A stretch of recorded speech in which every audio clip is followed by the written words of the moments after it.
This segment is brought to you by Jigmaster Jigs. When in doubt, get the jig out. Go to jigmasters.com and use promo code PNF20 and save 20% off your next jig order today. Welcome to the Paddle and Fin Podcast Network. This is the Final Cast segment with your hosts Brad Hicks and Josh Eldridge, where we cast our final opinions on all products, good and bad. Welcome to the Final Cast.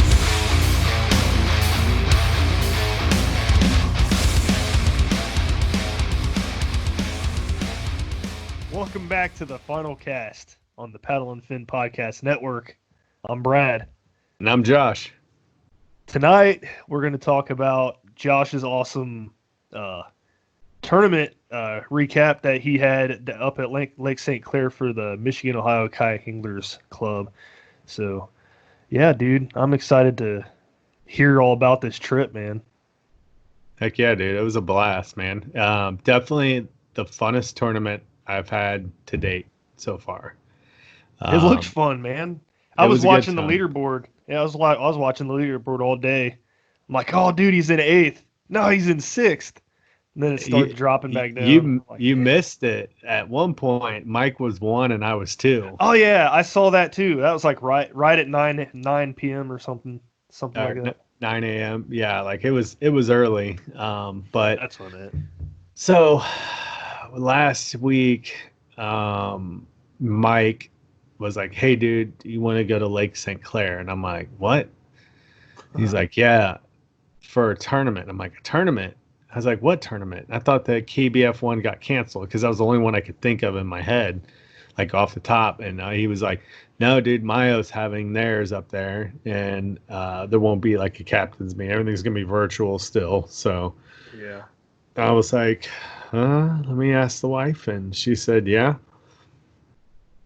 So I wasn't sure what the plan was because, I started a new job this summer.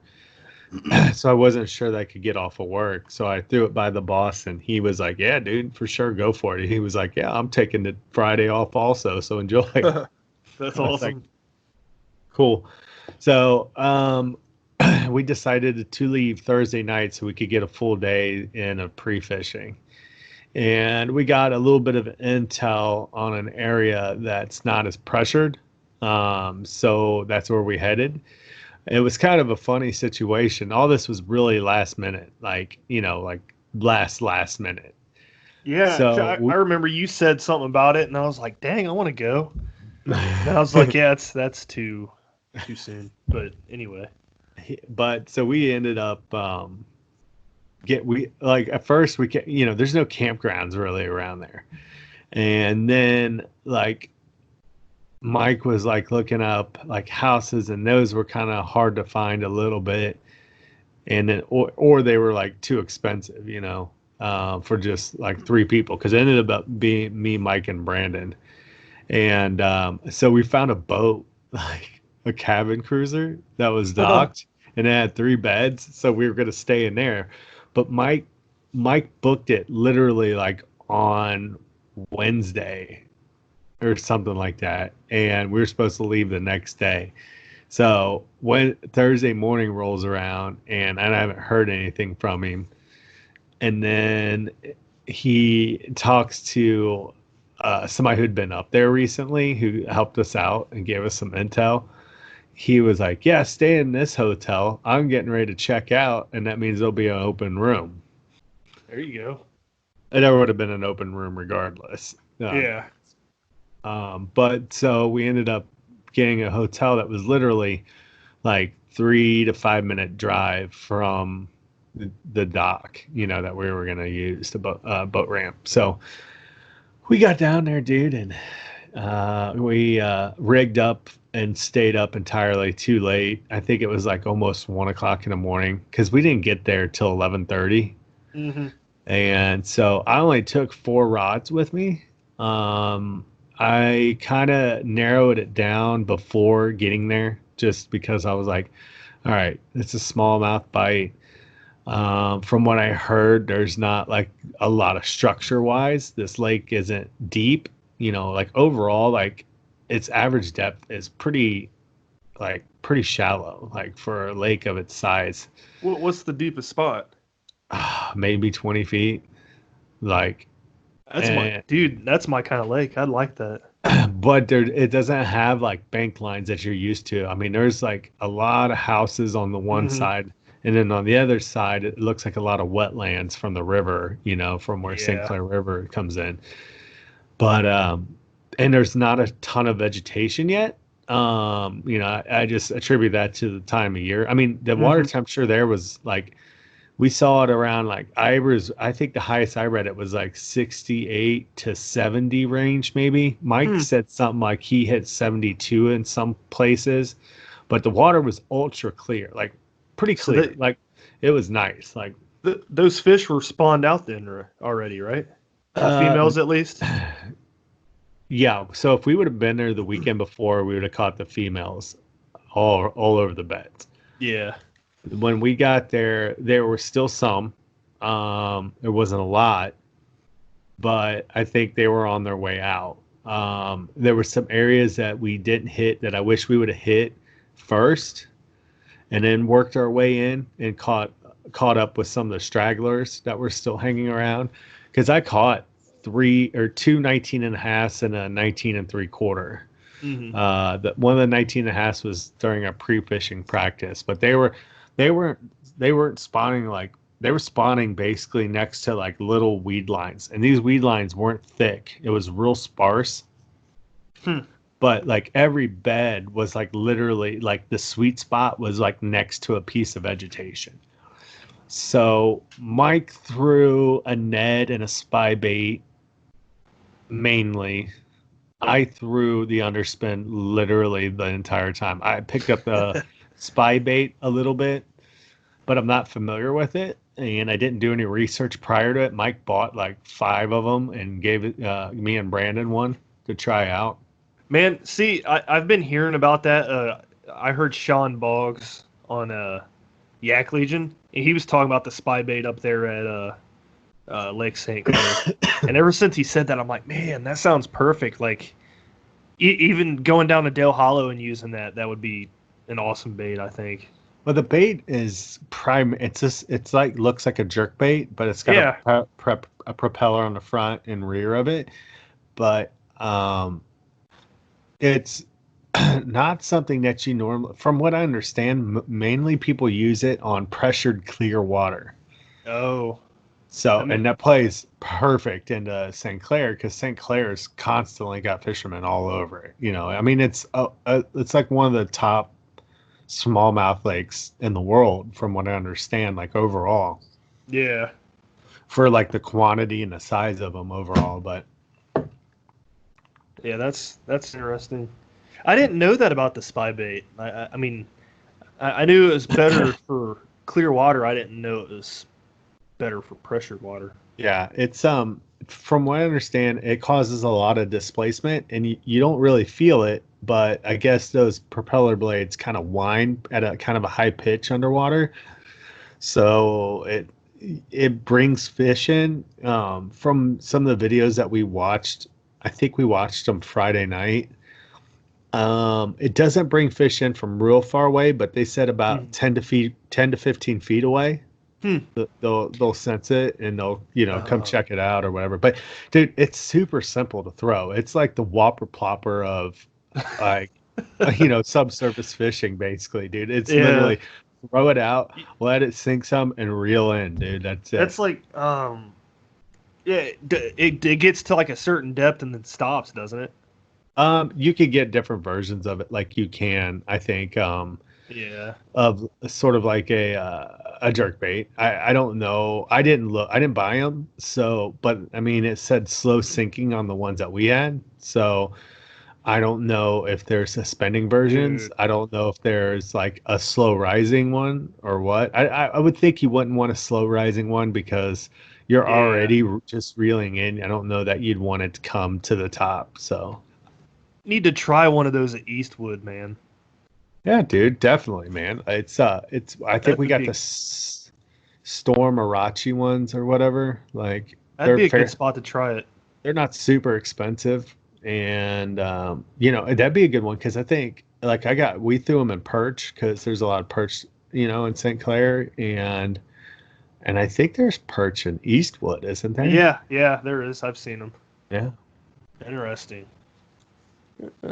I've always wondered if Eastwood happens to have smallmouth in it because of it being kind of fed by the rivers and stuff a little bit. They do. I've seen videos of guys taking them from the river and putting them in the lake. Oh, really? Yeah, but man, this is like shaping out to be like a bass fishing for noobs segment, man. I kind of like it. Well, anyways, let's kind of.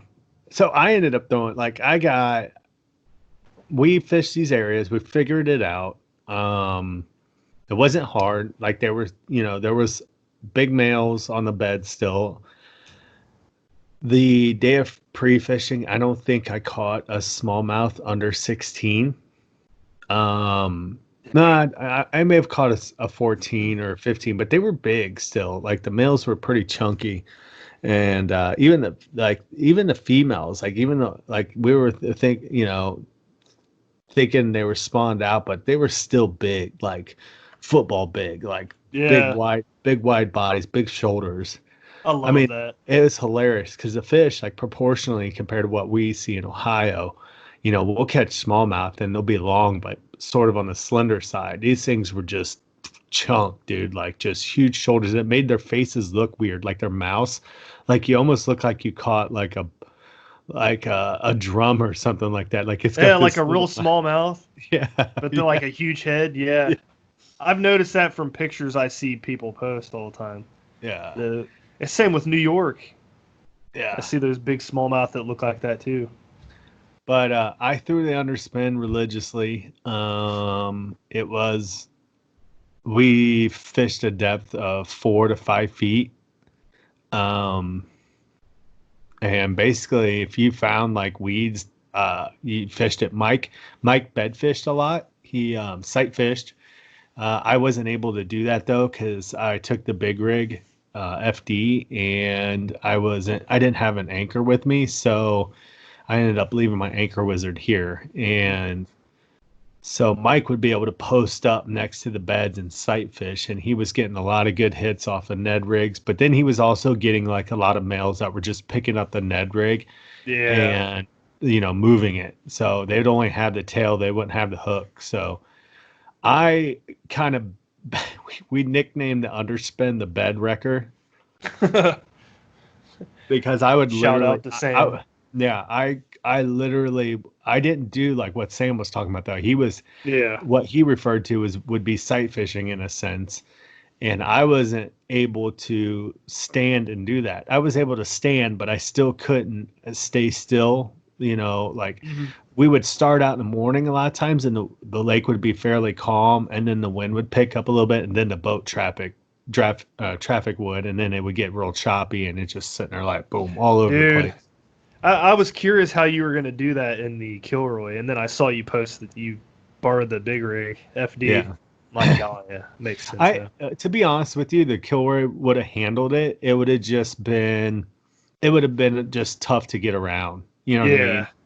Like that's what would have been hardest. But to be honest with you, we didn't fish far from our ramp by any means. So, but we ended up finding good fish. So we kind of laid off of it, and we fished a full day, but we kind of moved up and down the banks. Not really bank fishing. We were a little bit off. Like I think the weed line that we were fishing was about 20, 25 yards from the bank. So, but like I said, it's still somewhat shallow. Yeah. And it would stay like 4 feet up until you get to the bank. Like, you know what I mean? Like until you were like right on top of it. And then when it started to dive off, was it just like a steep drop off to? No, super gradual, dude. Like you would sit there and be paddling. It's 5 feet forever, and then 6 feet, and then you're like a quarter mile off of the bank, and you're at 7 feet, dude. Like, no, there might be other areas, but it's mainly sand. Like, you know what I mean? There's nothing like there's rock piles in St. Clair, but they're real random. And we didn't have like hardly any that we found, but we didn't venture very far. You would see like a basketball size, like boulder or rock, you know what I mean? Like Yeah. randomly, but like the fish were all relating to that vegetation.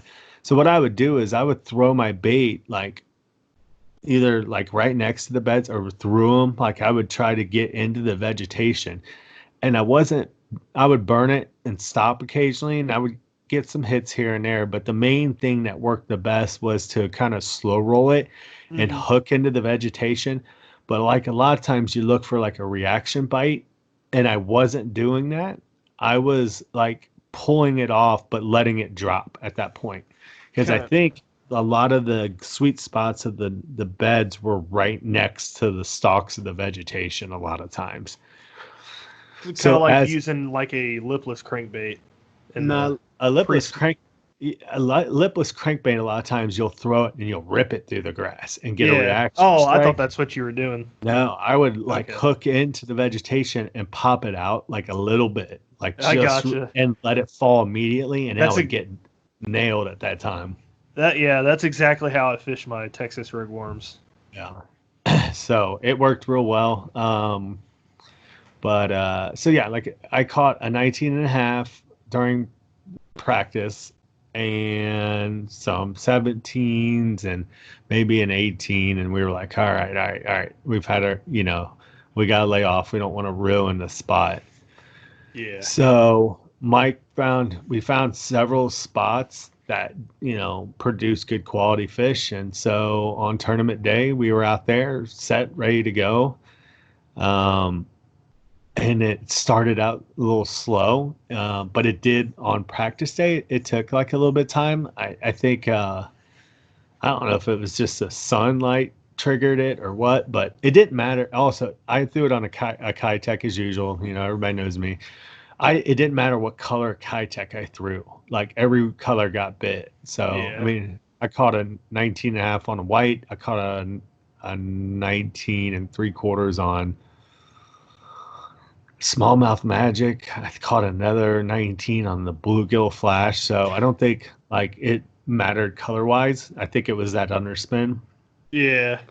The fact that my bait was pissing them off basically. So, but Dude, those smallmouth you hooked into were freaking huge. yeah, dude, they were fun to catch, man. And dude, all right. So we always talk about how river smallies fight, right? Yeah. The fight in St. Clair bass is actually harder. I think what is different is you fight the current with with a river fish, right? Yeah. And by the time you get to them, a lot of times they're kind of wore out a little bit. Like when you catch them in a lake like that and they're big, dude, you get them up to the boat and they're still going crazy. Like, I mean, back and forth, just dig, dig, dig down, trying to get like down, dude. Like, I, there was a point it took me like 35 seconds to net this fish because I didn't reel up enough line, and I was Yeah. afraid to let slack go. And Mike's cracking up because I got my little short handle trout net, like trying to dip it in water, and this thing's just just outside of reach, and I'm like, finally get it. And he's cracking up like, and I lost several fish like, and he watched like 4 or 5 of them.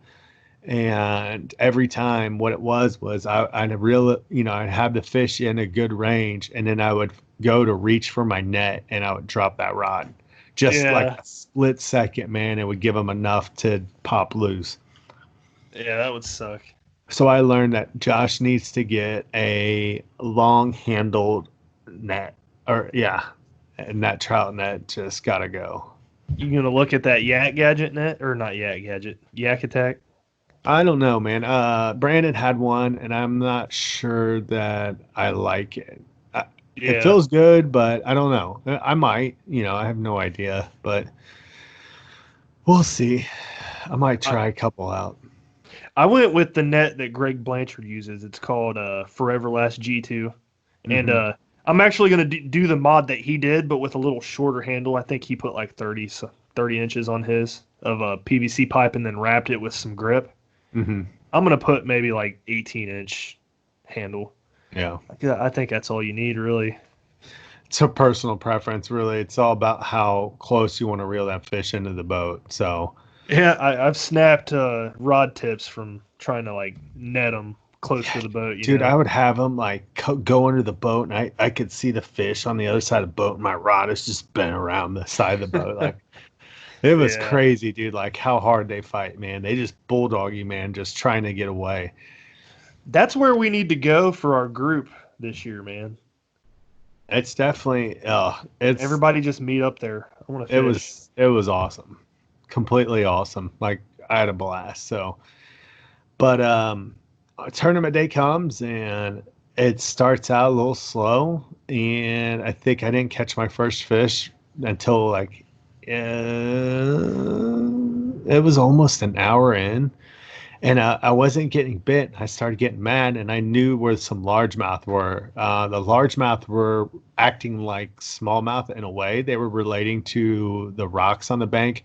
You know, we were next to like, there's like, you know, lake houses all up and down. You know how lake houses will put like riprap on their bank line. And so largemouth and rock bass were relating to that. And then the largemouth were also relating to like the posts that were sticking up, like, you know, here and there, the big wooden post had, you know, nothing on them, but they were, I caught like a 13.5-inch largemouth. And so I broke the ice there. Sometimes that's what you got to do first. And then start catching fish. Hell broke loose, basically. After that, I cast like 2 or 3 times, and I hooked into a 19.5. And I got that thing in a boat, and I was just like, oh, like I was like, my adrenaline was spiked so much that I had lost a fish during practice, and it was a really big fish, big smallmouth. I've got it hooked. I can see it. I bring it in. It comes up, and then it tries to dig down and go, you know, deep again a little bit. I mean, it's not going deep because it was only like 5 feet deep there, but I could see it turn and try to head back down. And out of nowhere, here comes a second huge, just as big smallmouth. Headbutts the other one, basically trying to get that bait, and snaps the line. Are you serious? Yeah. So I'm like, I'm retying after every fish. So after I caught that big smallmouth on tournament day, I caught the little largemouth. I caught the 19.5. I'm trying to tie a knot, and my hands were shaking so bad. It took me like 10 attempts to thread it through the eye. That's awesome, dude. Best, dude. I love that though. That's one of the coolest feelings. I mean, I was like, I was a nervous wreck, and we were all separated. We kind of fished together, like, you know, like pre-fishing, but we kind of went, like, we claimed dibs on areas that we found, like, you know, like Mike found this one area, and then I probably found the best spot out of everybody. Yeah. And so I fished that thing pretty hard, and I caught the 19 3/4, an 18.5, and 18. I had the 13 and like a 15, maybe a 16-inch smallmouth that both got called. I ended up catching some more 17s, but by the time that kind of happened, my smallest fish was 17.5. So it was starting to get a little difficult. And then we kind of figured that the females had kind of started to make their way out. It was like, it was a full moon weekend the whole time we were there, basically. You know, we saw a good full moon, basically, and then it tailed out a little bit at the end. But we went back the next day for the paddle and fin tournament, dude, and it was a completely different bite. It was so much harder. Like, there was a lot of largemouth in those areas now, like little ones, and I could see them, like, as I would be pulling my bait up, and they weren't like that the day before. They were sticking to the bank. So what I was thinking is that the smaller males were around, like we were seeing abandoned beds at that point, like, and it wasn't like that before. You would see the beds and you'd see a male. You know, not every bed had a, you know, fish on it, but for the most part, most of them did. And we would see like females in the area, but they were like like there was that one bed that I found between two docks, and it was huge, like 10 feet in diameter. And I hadn't even noticed it really. I noticed it was so big, it was hard to see it. Like, no, really, it didn't stick out. And I saw this other one next to it. I'm like, oh, there's a smallmouth there. And then I look over and it's like, that one's a pretty good size too. And all of a sudden I see this flash between the two beds, and it's this huge female. And I mean, she's booking like, shoo, boom, like just, I would see her just for like a flash. And so I think they were, in a sense, all riled up, probably because they could see us, in the area. Yeah. But they ended up, I think, kind of moving out. And then I think some of the males started to move out too, because there was a lot of like juvenile largemouth in the bedding areas at that point. So Yeah. That's I didn't do very good at all at that. It was kind of disappointing, but yeah. You caught the good ones when it mattered, though. yeah. You 93 inches? Yeah, I finished Right. with 93. It was funny because we had an hour left maybe. And Mike says, all right, he came up to me. We were fishing this one area, and he's like, what do you want to do? And I was like, let's go. I'll go back to let's try to call these fish. Let's go back where, we've been catching them. And we go down, and he throws for a little bit, and he doesn't get bit. So he starts to move back down to his spot again. And like 5 minutes after he left, this bass boat rolls up, dude. Or no, he was actually fishing, and the bass boat comes up, and as we're paddling up to my spot, this bass boat is in the middle of the whole area that we've been fishing in. And they're just casting, and I'm like dumbfounded because I'm like, those guys are sitting on top. Their boat is on top of where those fish are. Yeah. One of them's fishing directly at the bank, which didn't have any smallmouth on it. It had largemouth and rock bass.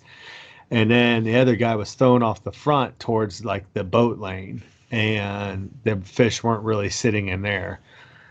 And so they move on down. Mike and I we were, even though we'd been fishing it all day, we were we were away from it. So they had every right to go in there. So as they left, we rolled in behind them. They ended up going down and coming back behind us. And then Mike's fishing, like there was vegetation along the boat, like the boat lane from like the channel. This guy comes right between me and Mike. They're fishing fairly close to Mike. They circle around behind me, and then Mike comes over and starts fishing, and they park like right back in that spot, right within like 10 yards of me, and start fishing again.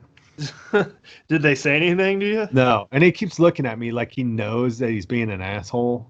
Yeah. And I'm looking at him like, yeah, you are. But no words were said. So they're fishing, and they're not really catching anything, dude. And I keep throwing in this area that I know was holding, some of the bigger fish. And I hook up with that 19 3/4. There's only like a half an hour left, maybe. And I ended up calling the 16 that I had. It might have been 16 and a half. So yeah, because it gave me a 3-inch increase because I was sitting at 90 at the time. So that fish raised me up quite a few spots, actually. Yeah. How many? There was like 23 guys that had at least 90 inches. Yeah, like something. 23 or 24 out of 56. Man. And then there was like 6 or 7 that had 88s and 89s. That's crazy, man. Yeah, you guys definitely hit at the right time. Yeah. That's for sure. So that at 16 out of 53, that's pretty good, dude. I'd be happy with that. And yeah, well, we were in kind of a lesser known area too, so yeah. It was a good time. It was definitely a lot of fun. We had a good time. It was an experience for sure. I've always heard the stories of St. Clair and, like how great it is. And like for me being somewhat of an, amateur, I don't really consider myself some great, like well-rounded angler. I fish rivers mainly and a few lakes here and there, and most of them tend to be around here. So it's like, Yeah, it just goes to show you how good St. Clair really is that I could go in there and drop a 93 like I knew what I was doing. Hey, you do know how smallmouth, you know their behavior and stuff. Yeah. I mean, but it's all about like this podcast teaches me a lot of stuff too. Like the Yeah. things that whole conversation about the Wicked Willow with Sam, I fished it a little bit different, but all in all, you really kind of think about it, it was the same thing. I just Hmm. wasn't sight fishing for them, but I figured out that they did not like it when I would touch the vegetation and then pull it off and let it drop. You know, Yeah. like Yeah, so that's I what I think I like was, about the podcast too, is like what you said. I learned stuff even from Ryan and Sean asking questions, yeah, They asked, like, there was an interview they did a few weeks ago.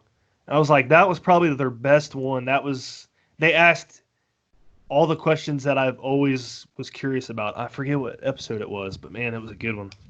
yeah. It's just, and Mike caught some good ones on spy baits. He caught some good ones on the Ned Brig.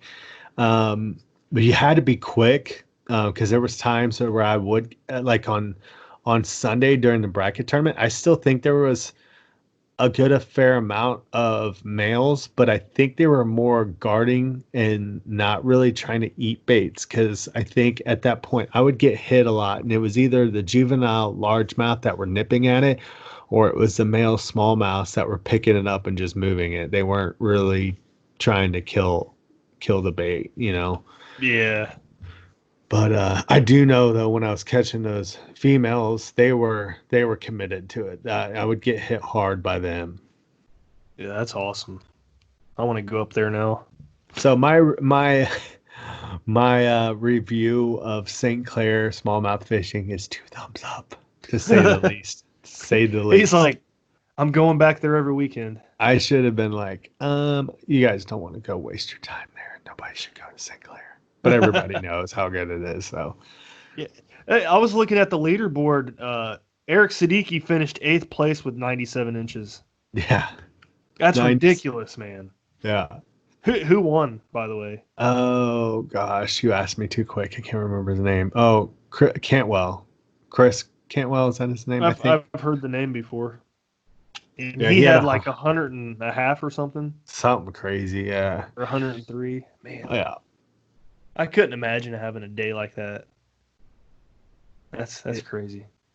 It was wild, man. Like, I mean, we got done. I was just smiling from ear to ear, like when that thing finished. I knew that I didn't finish high because I did see, up until like Mike and I hung around in the top 10 for a while. Yeah. And, but right before they shut the leaderboard down, which was about an hour and a half, I think, I think an hour and a half before the tournament, ended, we had dropped down, out of the top 10. So, but it was good, man. It's a good time. It was a lot of fun. Yeah, it was cool seeing you and him both at the top for a while. It's like, man, I hope that holds on. That's cool. Yeah, it was a wild ride for sure. So we'll have to all go up there and meet up there. I think it'd be a lot of fun. So Yeah, I know probably the Illinois guys and me and you and Susie and Dustin probably wouldn't be able to make it. Ryan probably wouldn't be able to make it, but it'd still be fun. yeah, yeah. Like I'll definitely be headed back there in the springtime to do that again. I wonder what it'd be like in the summertime. Well, from what I understand, the way those fish travel is they're like constantly almost like on the move. Like they kind of behave like hybrids do. They're I like was about to say constantly, that. they don't maybe travel as in a big of a school as hybrids can, like, like in the Ohio River and stuff. Like, how Rob will get into like a big school of them or whatever. Yeah, But they call them wolf pack. So they're like, I don't know the definition of like how many that is, but they'll travel in these smaller groups and they move a lot. So, but there's such a good population that they just kind of keep coming. Like, yeah, that makes sense. Yeah, that probably would make it a little tough. I know. I've tried targeting hybrids before like Kaiser Lake and stuff. It's not easy. No, it takes a lot of research and a lot of time on the water and the know-how of the behavior of the fish going, like, with hybrid fishing, like, we went to I went to Rob's seminar. I don't know if you've been to it, and he talks about like how the rising river levels and dropping of them, especially after the big rains, they'll move up but then back out when the water starts. They'll move up into tributaries. They won't move up super far, I don't think, but they'll move in. So, but they're still constantly just move. And that's how I learned how crazy it is that they move at Cherokee when my wife and I went, because they would be there and you would see them and you'd start putting baits down and then they're just gone. Like, yeah, they just take off and nowhere to be found. Yeah. I went to a seminar at Strictly Sail this past winter. Kurt did, and he was talking about hybrids on the Ohio River, how they would, like the flooded Ohio River current pushing up against like a point from a tributary. He said they'll be stacked right up against that point right there, just waiting on food to, hit that point and, I don't know, disperse, I guess. Yeah, makes sense, man.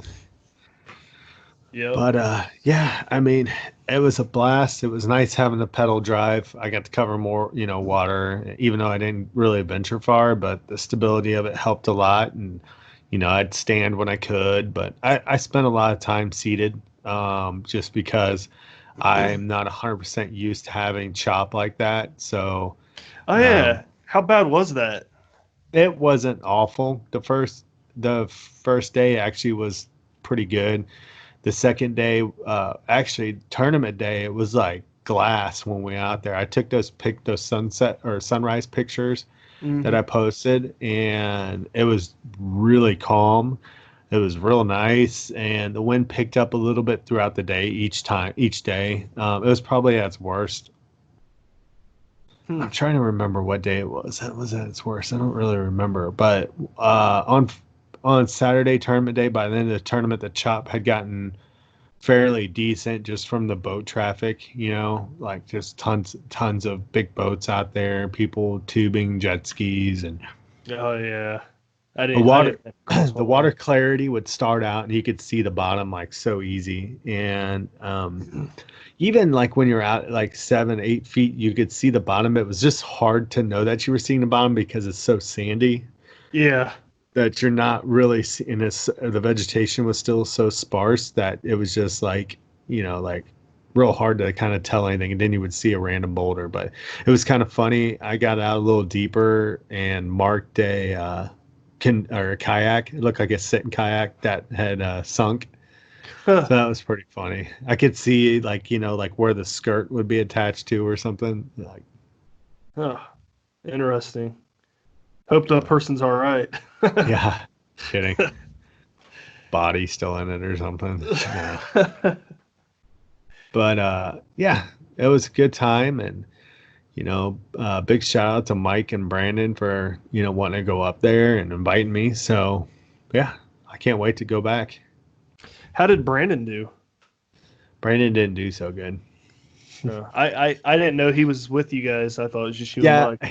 He hooked into a lot of fish, but lost a lot of fish, and he was fishing like a lot of weedless setups, and you really kind of didn't have to do that because the weeds weren't that thick. So he thinks he lost a lot of fish that way. Yeah.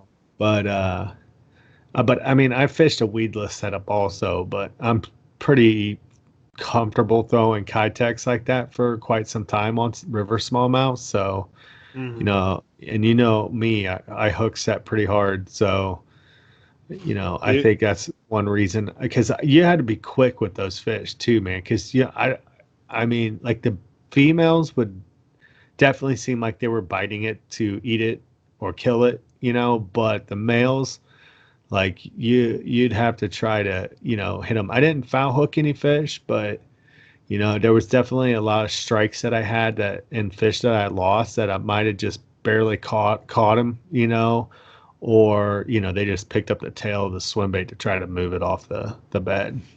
Yeah. Yeah, my dude, I'm glad I started using Kitex again. After fishing with you last year, you wore them out. I'm like, oh yeah, I'm getting those back. And then I find the Wicked Willow, and it's just been like an addiction ever since. Yes, yes. I haven't, dude. I can't tell you. It's been a good solid month and a half that I've thrown a Kitech on a swim bait hook without some I sort of know. underspin on it. Yeah, I don't think I'll ever do it again. It's awesome. Everybody in the podcast group is loving them too. Yeah, yeah. Everybody said we sold them all on it. So, That's but yeah, awesome. man. Like, definitely, if you guys have a chance to go fish St. Clair, definitely do it. It's worth it. Just obviously, probably spring and fall are going to bring them in closer to the banks when the water cools down. I if it gets warm, when it gets warm up there, that water temperature is going to get warm fairly quickly because it's not deep. So, Hmm. and with it being, I don't know, I'd like to go back up there in the summer just to see what the vegetation situation is there. But I mean, how it is here. It just now started getting hot, Hmm. and it's actually today. It was a burner today here in Dayton, Ohio. Man, it was like in around 90 plus, Yeah. but that's the first 90-degree day we've had of the year so far, if I remember correctly. Or I think I'm not 100% sure, but I think we might have had one last weekend or something like that.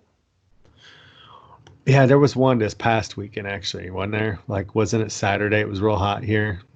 Yeah, it was something, man.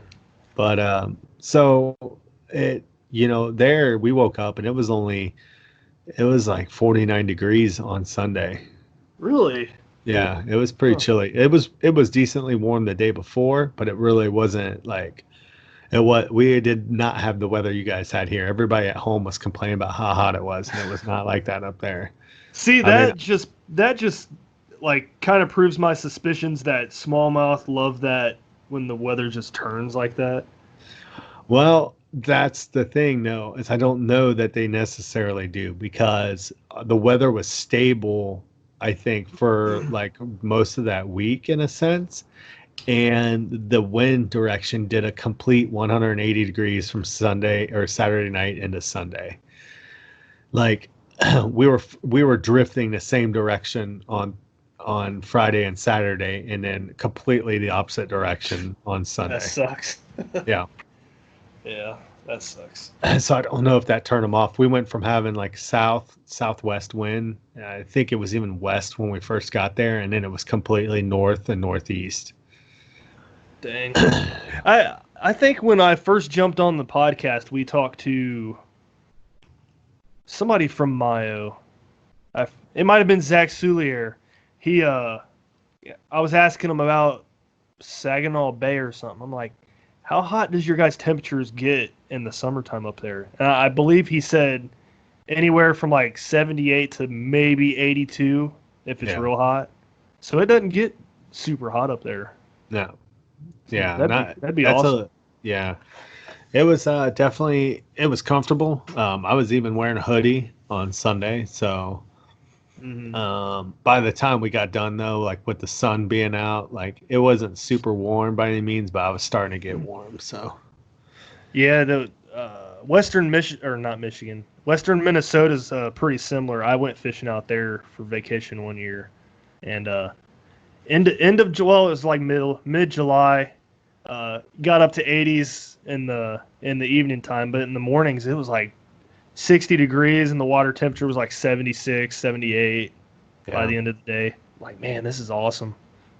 Yeah, I don't think our water, mainly I saw between 64 and 68.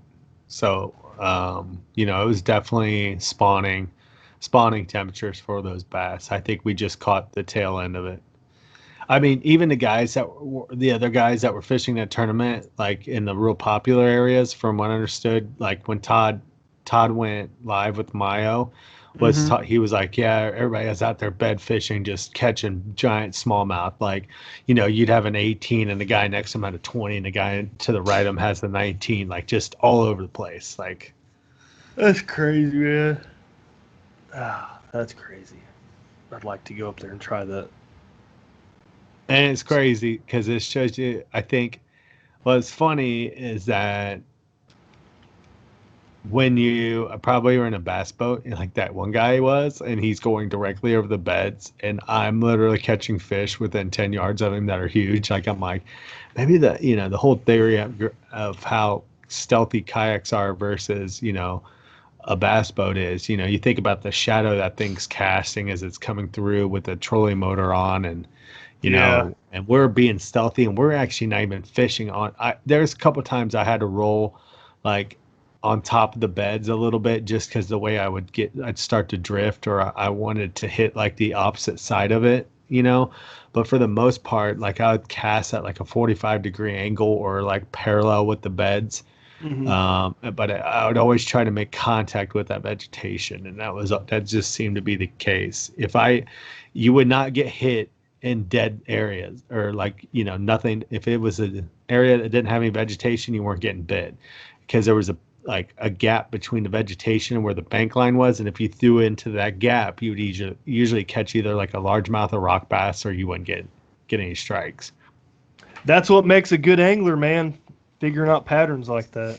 Yeah, what helped was having that. It is about like pre-fishing. That really does help. I mean, I know pre-fishing can only help so much because, like, obviously what happened Saturday into Sunday, the conditions kind of changed. It got cooler and the wind changed, and that may have turned off the bite. The fish may have moved on. I have no idea. The water was a little harder. You couldn't see as well because of the boat traffic on Saturday and Sunday churned up the water. I mean, it still had decent clarity, but it wasn't nearly as clear as it was on Friday and, the beginning of Saturday. Yeah. Cool, man. But yeah, we'll get out there, dude. Go Smalley, hunting for piggies. I want to hit the river right now so bad. It's like I thought about it all day. I was like, man, my summer spot's calling my name. We're talking about going up to Erie next. I'll go with you guys. Yeah, I was actually talking to Mike last night, actually, and he was like, that lake up north that cannot be mentioned. And he was like, we need to go hit that. I'm like, all right, let's go. Yeah. Me, you, Josh, let's go. It's a decent drive, or not like real long. I mean, it's, it takes some time. It's not what you're used to, like, 15, 20 minute, 30-minute drive, but yeah, I need to learn how to fish deep.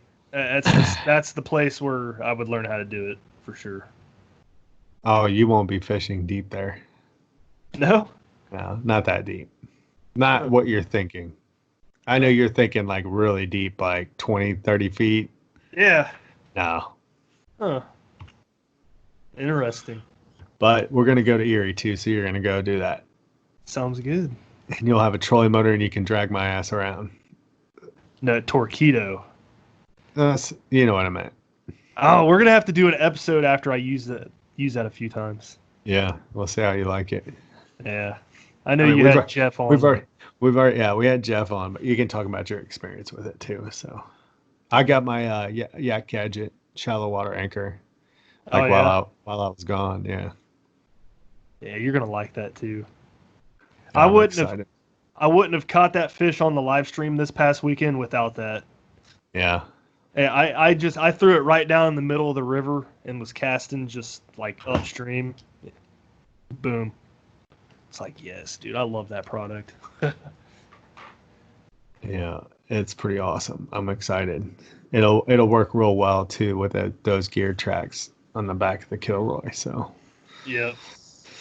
Alrighty. Well, I think we'll wrap it up. You got anything else you want to talk about? Nope, we're good. All right. Well, everybody, thanks for listening to the final cast again. Big shout out to everybody, for Mayo putting on that tournament and all the anglers, and everybody killed it. It was an exciting time. Like I said at the beginning of the pod, it's probably the funnest fishing tournament I've been in so far. And, you know, shout out to Mike and Brandon for going up there with me, and to Loveland for letting me use that big rig. So with that, we'll go ahead and say bye. See you next week. See ya.